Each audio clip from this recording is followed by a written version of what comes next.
Guru dan tenaga kependidikan dedikatif merupakan salah satu kategori pada apresiasi GTK tahun 2025.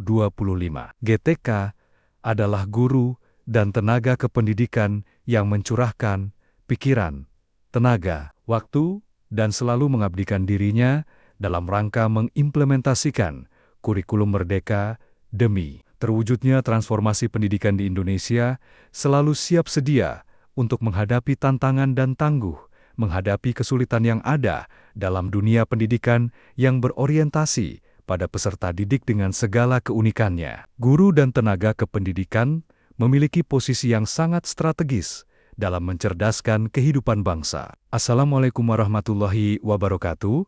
Perkenalkan, nama saya Abdul Rahmat, guru mata pelajaran Desain Komunikasi Visual di SMK Negeri 02 Anggi, dengan segala dukungan dari kepala sekolah, rekan guru, serta tenaga kependidikan. Saya merasa harus ambil bagian dalam anugerah dan apresiasi GTK tahun 2025 yang mengusung tema GTK Hebat Indonesia Kuat.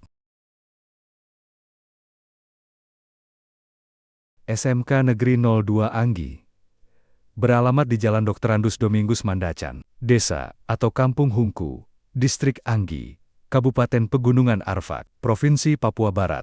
SMK Negeri 02 Anggi merupakan sekolah yang memiliki 3 konsentrasi keahlian, yaitu teknik kendaraan ringan, multimedia atau desain komunikasi visual, dan perkantoran, di mana 3 sektor itu merupakan komoditi yang ada di Distrik Anggi dan sekitarnya, yaitu wirausaha dan perkantoran. Sehingga kami dalam rangka pembelajaran siswa dengan industri tidak mengalami kesulitan, sehingga kompetensi yang diharapkan itu dapat diwujudkan. Namun demikian, SMK Negeri 02 Anggi mengalami sedikit kendala di fasilitas dan ruangan, seperti kurangnya PC komputer untuk praktik siswa yang berada di konsentrasi keahlian multimedia atau desain komunikasi visual. Sehingga siswa ketika melakukan pembelajaran praktikum, terkadang 2 siswa menggunakan 1 PC secara bersama-sama. Kemudian yang kedua, yaitu tidak ada bengkel beserta alat kunci-kunci, sehingga tidak efektif untuk praktik siswa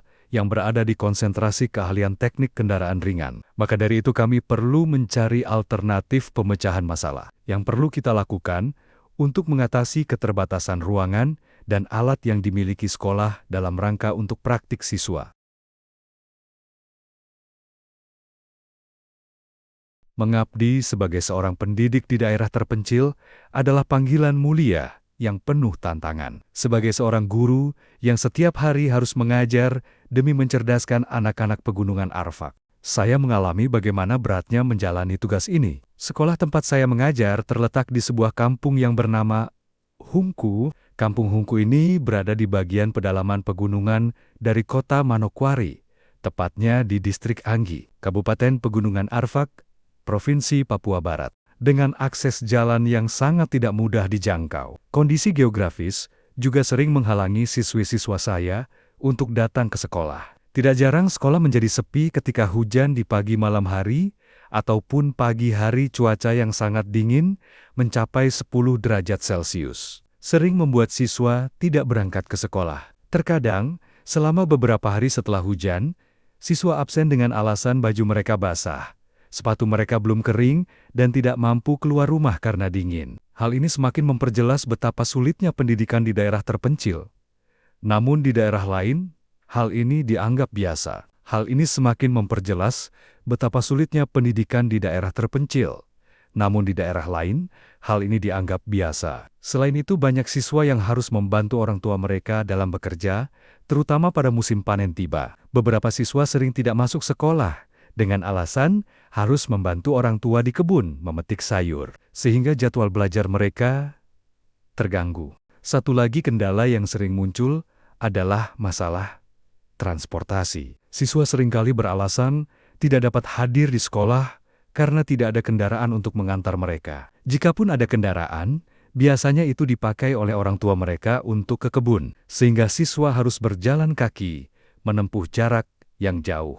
Kondisi ini tentu sangat menghambat proses belajar mereka. Saya mencoba memaklumi situasi ini.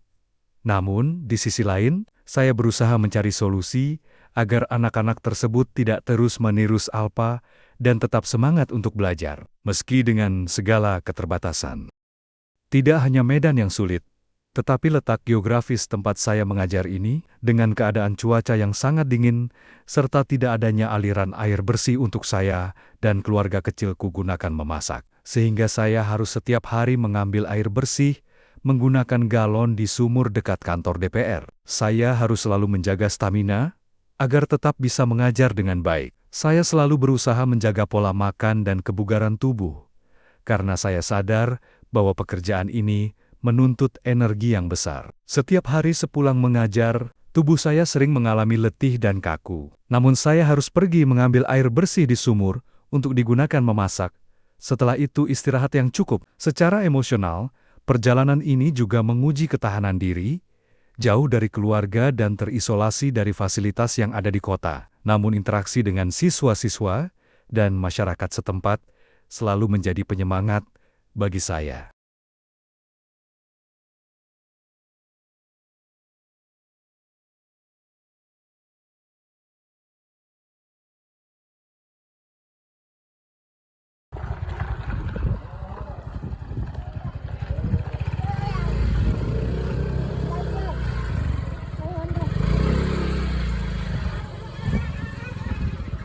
Selain itu, saya juga menadah air hujan ke dalam drum untuk dipergunakan mandi, mencuci pakaian, dan mencuci piring. Suatu hal yang sangat penting bagi kami mempersiapkan wadah atau tempat menampung air ketika hujan.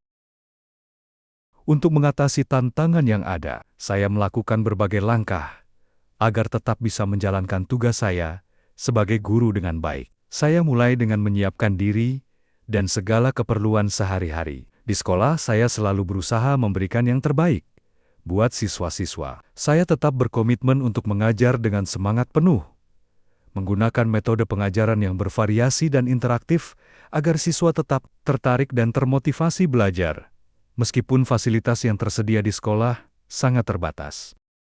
Dari awal, saya sadar bahwa keputusan untuk mengajar di daerah terpencil ini bukanlah keputusan yang mudah, namun melalui setiap tantangan yang saya hadapi, saya belajar bahwa dedikasi sebagai seorang guru bukan hanya tentang memberikan ilmu pengetahuan, tetapi juga tentang memberikan semangat kepada siswa. Ada perasaan luar biasa yang tidak bisa digantikan oleh apapun ketika melihat semangat belajar mereka, meskipun berada dalam keterbatasan. Sekolah kami memang tidak memiliki fasilitas mewah seperti sekolah yang berada di perkotaan. Tetapi semangat belajar siswi-siswa di sekolah kami tak kalah besar. Mereka mampu menciptakan logo dari hasil eksplorasi seni dan kreativitas melalui pengolahan grafis yang inspiratif, serta mengembangkan kreativitas dan kemampuan digital dalam bidang grafis yang berdampak kepada masyarakat di lingkungan tempat tinggal siswa, menghasilkan karya visual yang bermanfaat bagi lembaga,